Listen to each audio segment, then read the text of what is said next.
through this problem. This one, what kind of a sequence is it? It's geometric.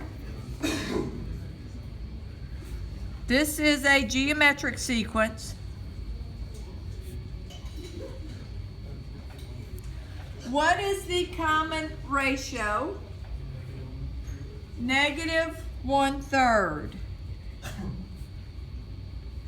The common ratio is -1/3. What I would probably do to show how I get the next term is I would probably do a little chart if I needed to analyze it really carefully.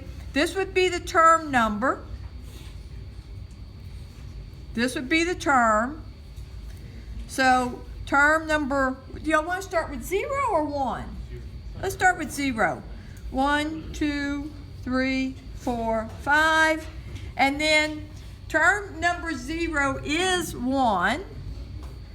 Term number 1 is -1/3, but that is 1 times -1/3. Term number 2 is 1 times -1/3 times -1/3. So I'm just going to take the previous term and multiply by -1/3. So term number 3 is 1 times -1/3 times -1/3 times -1/3. Then look and see some sort of relationship between the number of -1/3 and the term number. So A sub n would be, I'll just write n right there. The nth term, which is A sub n, that would equal, you really don't need to write that 1, but I'll put 1. -1/3 to what power? To the n power. Sometimes if it's alternating, I would prefer to do this. I would prefer to say, you know what? I want that -1 right there in the front. So it is alternating. So I can write that as -1 to the n times 1/3 to the n.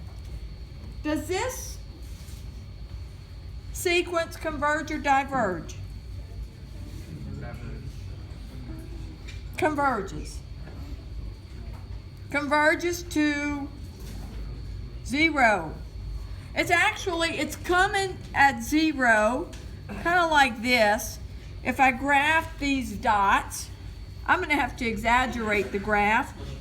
So 0, 1, and then when n is 1, here's 1, 2, 3, 4, 5.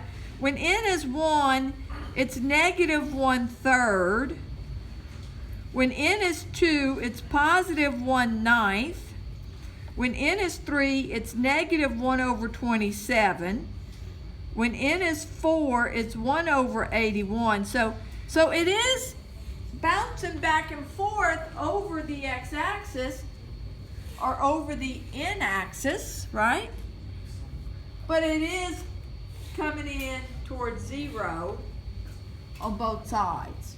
So I would say this converges to 0.